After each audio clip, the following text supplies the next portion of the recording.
Now, joining us to talk about that and the future of tourism in Cuba is Christopher Baker. He is a travel writer and photographer. He's also the author of 6 travel books on Cuba, including a new guidebook called Moon Cuba that's coming out soon. Christopher joins us now from Palm Springs, California. Christopher, thanks very much. I really appreciate it. As one of the lucky ones who's been able to visit Cuba on a number of occasions, I have to ask you, I've been to the marina and seen all those ships with U.S. flags. We talked about the number of people legally traveling to Cuba. What do you think? How many people illegally visit Cuba each year? Well, it's difficult to say. We do know that 98,000 visited with people-to-people programs last year. However, the last figures that were published by the Cuban government vis-a-vis illegal travel was many, many, many years ago. We were talking about 30,000 a year then. It is far less these days because, very importantly, every U.S. citizen currently has the right to go to Cuba as long as they participate on a people-to-people licensed program such as I lead for National Geographic or Motor Discovery. Those are motorcycle tours, for example. Interesting. In your travels there, and you've been there how many times? Close to 70, I've read. What have you heard from the Cuban people? Do they believe that U.S. policies have crippled their economy for this past generation? Well, it's certainly true that the Cuban perspective is that the U.S. embargo has not done them any favors.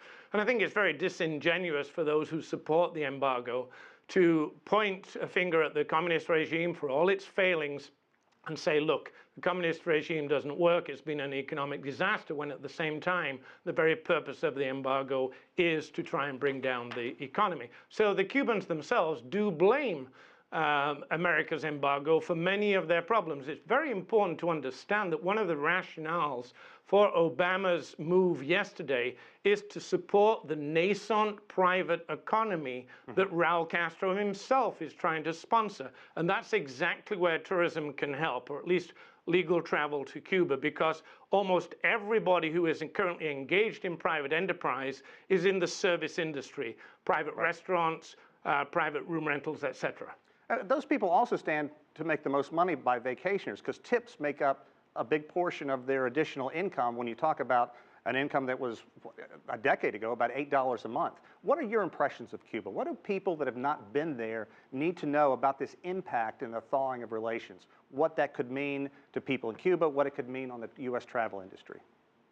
Well, I think firstly it's very important to understand that given 5 decades of presentation of the Cuban government as being this kind of awful regime, there's an impression that a communist nation is going to be dour, etc., and that given the blockade, that Cubans are not going to welcome Americans. Actually, the opposite is true. Cubans adore American visitors.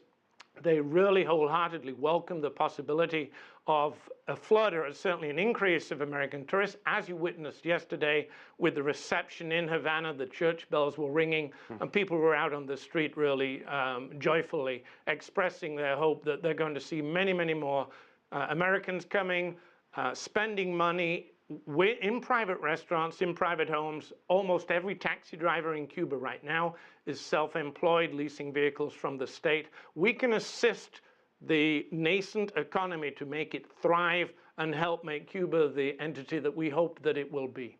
You know, you make a great point, because going down there, when people see you, they come up and ask you, are you Italian? Are you German? Then you say you're from the U.S., and they want to practice their English. People there make a big distinction between U.S. people and the U.S. government. With that said, what do you think airlines, cruise lines, those industries are thinking about as this opens up? Because people are going to be welcomed there in a very warm fashion once this happens. Very true, and I'll answer that question in a second. I want to give you an anecdote on the first point you made about how Cubans feel towards Americans. I was actually photographing at a demonstration in front of what will become the U.S. Embassy in Havana, and it was during the Elian Gonzalez crisis, and the Cubans were denouncing America, and I was amongst them, and they said, where are you from? I said, America, and they went, yay, we love you. So to answer your question on airlines, cruise ships, hoteliers, they're all chomping at the bit. But it's very important to remember that the Obama changes yesterday do not lift the travel restrictions. Right.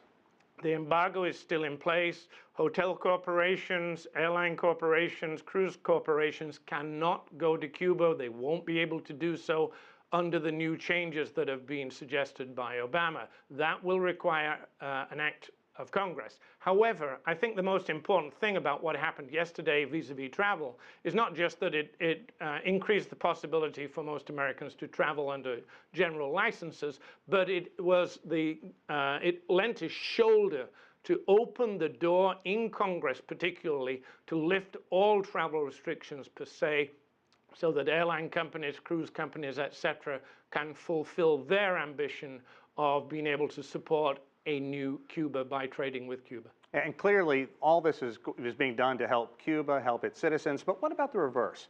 Could this be a bump for certain U.S. destinations, or do regular Cubans not have the money to travel to come here? Well, it's very true. The vast majority of Cubans are very hard up, of course.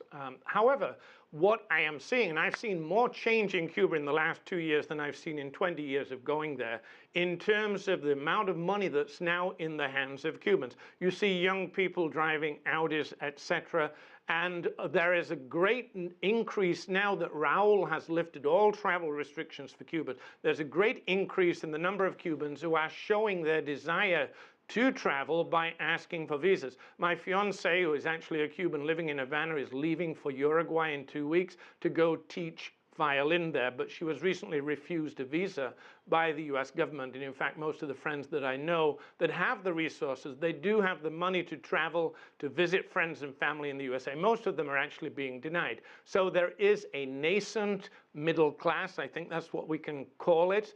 Many of these people drawing their income from the private enterprise system or from tourism.